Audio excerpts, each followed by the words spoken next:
IVM.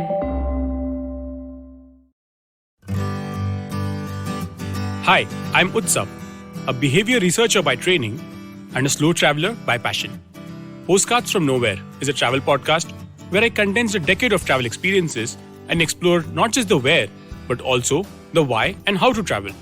My stories emerged from slow traveling the less explored parts of the world: Bosnia and Herzegovina, Armenia, Uzbekistan, and even China. At the end of each story, I give practical tips and new ideas about how to travel better.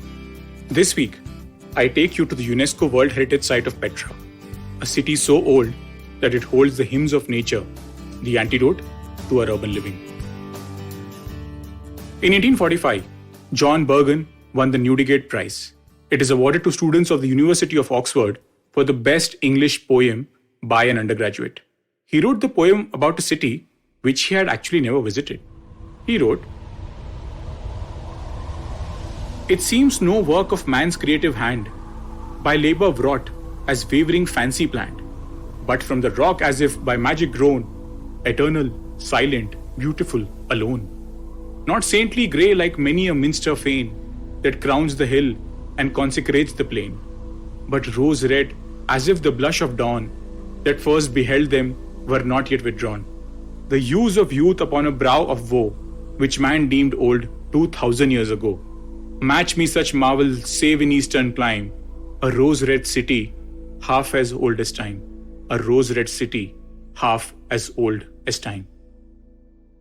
Burgon was not exaggerating when he called this city half as old as time. To his generation, the age of time was quite definite, for Adam was created in the year 4004 BC. So in 1845, when Burgon wrote this poem, time had been exactly 5,849 years old.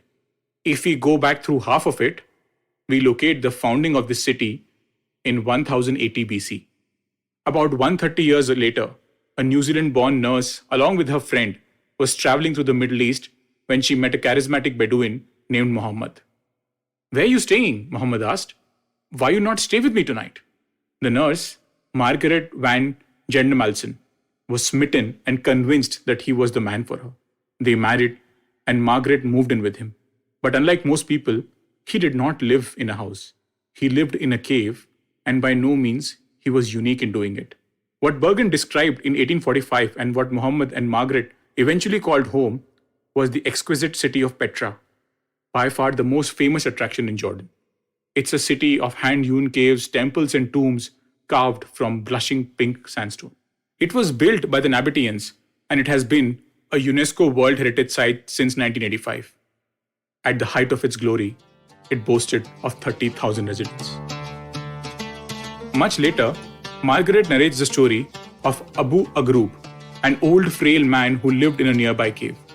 He played the rababa, a typical string instrument of the Bedouin. It was a goat skin over a few bits of wood about the size of a violin, which he held like a cello. It had one wire, which he caressed with a bow of oleander and horsehair. The hauntingly beautiful music echoed along the valley with his poetry of the mountains. She couldn't understand the words, but it gave her goosebumps. The keening of his rababa and the desolate sound of his poetry conjured up wind in the juniper trees and a night fire under the desert sky. About 3 years ago, I found myself in Petra. The old man, his rababa and his poetry were long gone, but the wind which must have caressed his creased forehead touched me too.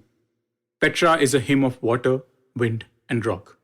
Its existence in the harsh desert seems mythical, but it was the ingenuity of the Nabateans which made its existence possible. The area is visited by flash floods, but archaeological evidence shows that the Nabateans controlled these floods by the use of dams, cisterns, and water conduits.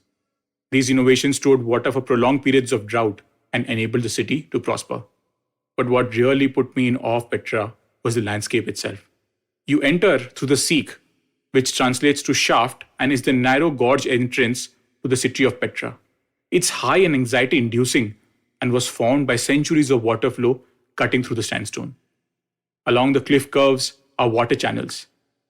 One channel was used for agriculture, the other to offer water to people and animals. As one walks further, you see the crown jewel of Petra, the treasury, and your entire idea of how large the place becomes distorted. You need to crane your neck to see the place, and its vastness fills you with this feeling of smallness, a sense of inadequacy. As you continue your journey into Petra, the tombs and caves can be seen far up into the mountains on each side, crowding and overlapping remains of a city that once teemed with people. As I meandered my way through this ancient city, I wondered, were the Bedouins in awe of Petra? And if yes, how did it mold them as people? Here is where science gives us some answers. In a paper published in the Journal of Personality and Social Psychology, researchers found that those who experienced awe showed greater generosity in economic gains. It also led to an increase in ethical decision-making and compassion. An induction of awe in people led to increased helpfulness, greater ethicality, and decreased entitlement. And one central theme around all these findings was that awe gave them a feeling of smallness, insignificance, and something greater than the self. It struck me that some of the most hospitable people I encountered were those who lived in the toughest regions of the world, from the Himalayas in India to the desert-dwelling Bedouins of Jordan. But most importantly, they are surrounded by awe-inspiring nature, which gave them a stronger sense of compassion and generosity towards the stranger. Increasingly, I have felt that one of the catastrophic failures of modern urban life is a rupturing of our bonds with nature. Our lives have become hymns of comfort, technology, and money. But maybe, at least in some small measure, just like Petra, we need to also sing the hymns of water, wind, and rock. What our lives need today is for the sounds of the rawaba to soothe the frayed nerves of our human existence.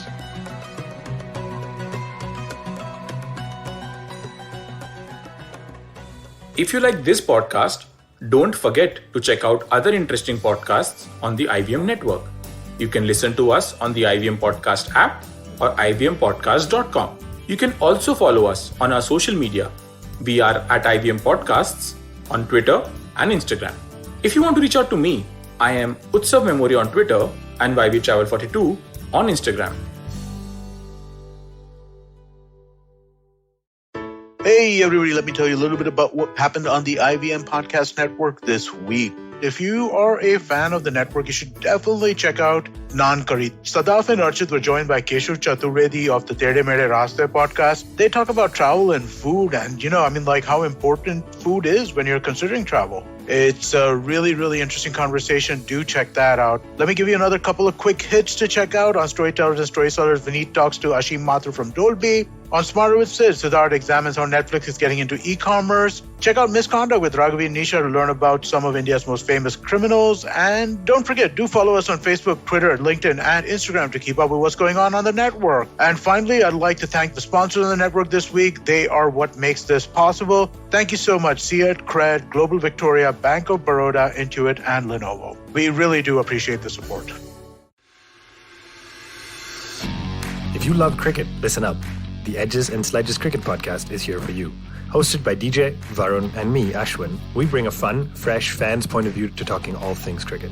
Sometimes it's just the three of us, sometimes we have guests, including current and former international cricketers. For new episodes every week, check out the Edges and Sledges Cricket Podcast on the IVM app, website, or wherever you get your podcasts.